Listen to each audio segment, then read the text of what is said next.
দেওয়াই আছে। আর এদিকে মানুষের শুধু একটা চেষ্টা করছি। আমার সব থেকে ভালো লাগছে, আমাদের ছোটোবেলা যখন ছিলাম আমাদের নিচে বেশ কিছু দোকান ছিল, মা হচ্ছে 10 টাকা 5 টাকা এরকম দিয়ে ওই ক্যালেন্ডার আর মিষ্টিটা খুব ইন্টারেস্টিং ছিল। তো এত বছর পরে এখানে এসেছি, এত লোক দেখছে, আমার মনে একটা বৃত্ত কমপ্লিট হলো আমাদের। সেটা হচ্ছে যে মানে আমাদের তো সিচুয়েশন ভাই অনেকবার বলেছে যে খুব খারাপ ছিল। এই কাকিমার দোকানে সমস্ত জিনিসপত্র বিক্রি করে 1 টাকা 2 টাকা এরকম করে এত ছোট ছিল আমি বিস্কুট আর ডিম টোস্ট কিনে দিয়েছিলাম। আমি তো কিছুই খাওয়াতে পারলাম না। তো আজকে মানে কাকিমা সেই সময় খুব হেল্প করতো আমাদের। তো এত বছর পর দেখা হলো, একই সঙ্গে একই জায়গায় সব থাকা দায়ী করে। সুকান্ত এসে এখানে সোনা কিনে ফেলেছে। কি বহুনি করলাম, বহুনি করেছে। সাহেবকে দেখে আমি সোনা কলাই পড়তে শিখেছিলাম। কত টাকা নেই রে?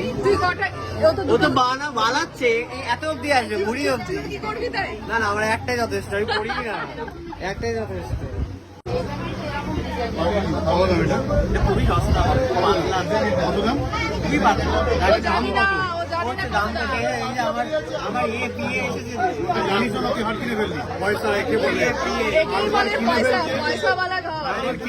দাম করছে, দেখো লেলিয়ে দিয়েছি। মানে সোনা কিনবে তার জন্য একটা পিয়ে রেখেছে যে দাম করবে, অথচ জানে না। মানে কিছু যায় আসে যত টাকা দেখেছি যে পাতলা হতে হবে তাহলে সস্তা হবে।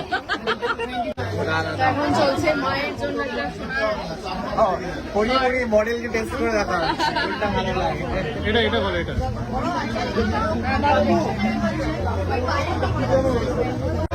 তো এই শাখা বাঁধানোটা আমাকে মা গিফট করলো।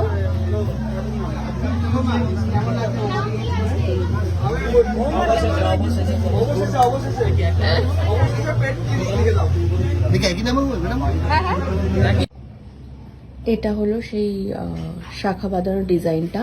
তোমরা কমেন্ট করে জানো কেমন হয়েছে।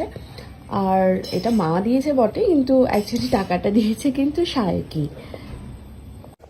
দোকানটা ভীষণ ভালো ছিল। মানে এই 10,000 টাকার মধ্যেও যে শাখা বাঁধানো পাওয়া যায় সেটা আমার আইডিয়ার বাইরে ছিল। মানে 1 গ্রাম সামথিং একটা হয়তো সোনা আছে এতে, কিন্তু এত মানে সুন্দর ডিজাইনটা করা আমার তো খুব ভালো লেগেছে। তো তোমরাও চাইলে কিনতে পারো।